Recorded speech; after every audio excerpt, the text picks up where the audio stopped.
Okay, in this video I want to address the question that comes up often, and that is, will my mortgage payment that I eventually have for this particular property stay the same as the lease payment I'm making during the rent-to-own program or the lease purchase program? The answer is, every home is a little different, guys, but the answer is we try to keep it very close. In most cases, 9 out of 10 cases, maybe 10 out of 10, your payment's going to go down a little bit when you eventually get your mortgage. The whole idea here is to make sure you have incentive to go get your mortgage. Okay?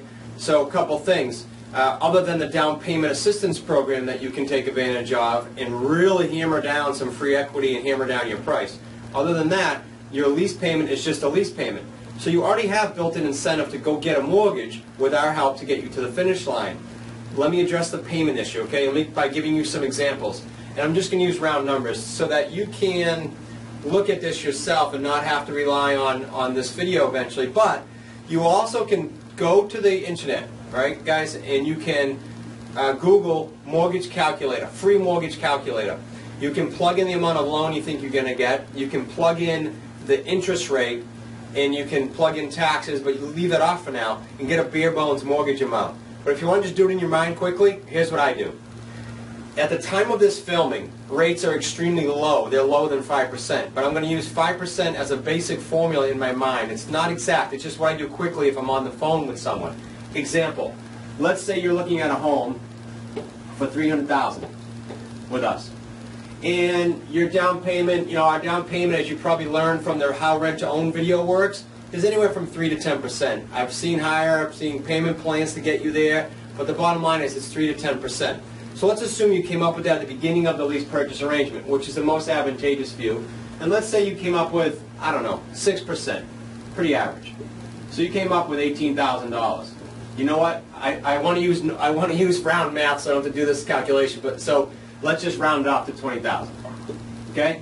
That means at the time of financing, unless the mortgage company requires more from you, that means at the time of financing, for this example, you owe $280,000, and that's what your mortgage is going to be.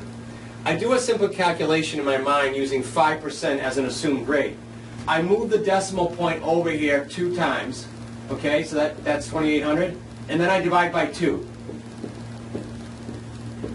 What does that tell me? That tells me on a $300,000 house with $20,000 down and a mortgage of $280, your payment's going to be around $1,400 before escrows for taxes and insurance. And if you need PMI, private mortgage insurance, which you typically do if you're not putting down 20% or more. Okay? So, that's a short answer, guys. Let me give you another example just to make sure you got the formula, okay? Let's say you're looking at a home worth $250,000. And you're going to put $10,000 down. Pretty normal. You owe $240,000. What would you do here for a calculation? You'd move the decimal point over 2 times. That leaves you $2,400, and you divide by 2. So a mortgage, because rates are so low right now, would cost around $1,200. You would add into that taxes and insurance. Just so you know the language. When people refer to PITI, what that means is a mortgage payment that includes principal, interest, taxes, and insurance. That's PITI. Principal, interest, taxes, and insurance. That's a payment that's all-inclusive and counts everything. I hope that helps. Please be sure to check out the other buyer Q&A videos here on our site, as well as the How Rent to Own video works for more information about the entire program and our entire system. And we look forward to working together.